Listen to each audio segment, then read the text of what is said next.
এটুকু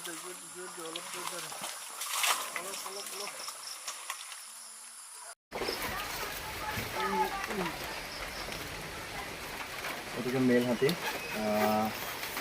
মখনা হাতী আৰু ইয়াত ৰিং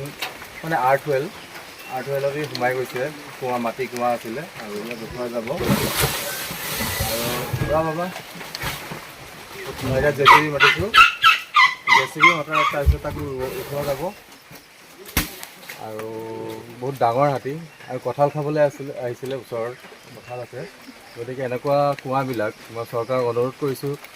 আৰু মই প্ৰজেক্ট এলিফেণ্টো জনাইছোঁ এই কুঁৱাবিলাক যিবিলাক হাতী এফেক্টেড এৰিয়া সেইবিলাকত মানে ৰিং ৱেল কৰি দিব লাগে পাকা কৰি দিব লাগে ওখকৈ ৰিং বহাই দিব লাগে এই যিহেতু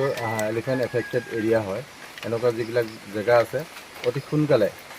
চৰকাৰে এই কামটো হাতত ল'ব পাৰে বহুত কষ্ট পাই আছে এতিয়া উঠোৱা যাব ফৰেষ্টক মই ৰাতি নিজে 3টা বজাত ফোন কৰিছোঁ আৰু এতিয়া ফৰেষ্টৰ আহিছে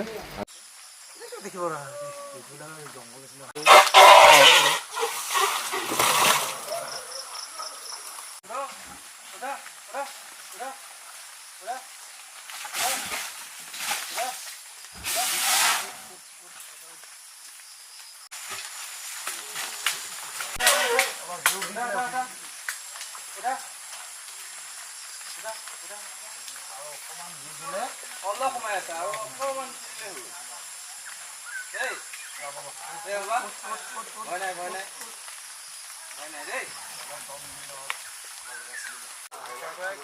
কহি গ'ল পুৰা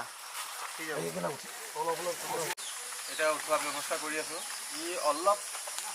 মানে অকণমান অলপ ওলালে সি উঠি যাব গতিকে অলপ ওচৰত যাব লাগিব এতিয়া সি নিজেও চেষ্টা কৰিব সি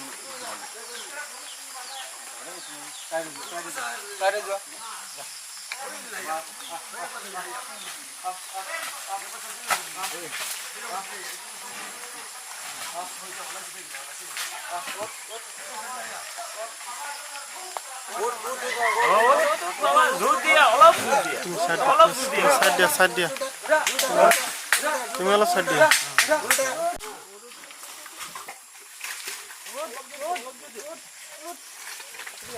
আরে যা যা যা আরে যা যা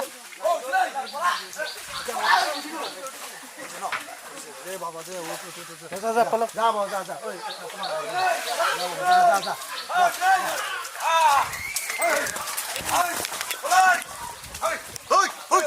যা যা যা বাবা যা যা বাবা যা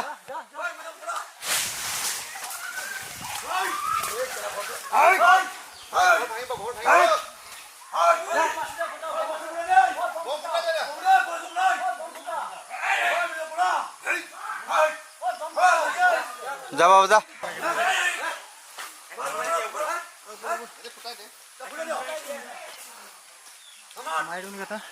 আজি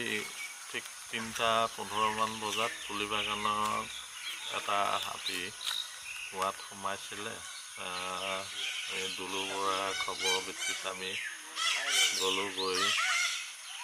কুঁৱাটোত পৰি থকা অৱস্থাত আমি হাতীটো নিৰীক্ষণ কৰিলোঁ আৰু জেচিবি লৈ গ'লোঁ জেচিবি দি আমি খান্দি উঠাম বুলি ভাবিছিলোঁ কিন্তু হাতীটো জখম হোৱাৰ চান্স থকাৰ কাৰণে আমি মাটি দুলু বৰাৰ নেতৃত্বত মাটি খান্দি পেলাই হাতীটো ভৰিটো নমাই দিয়াত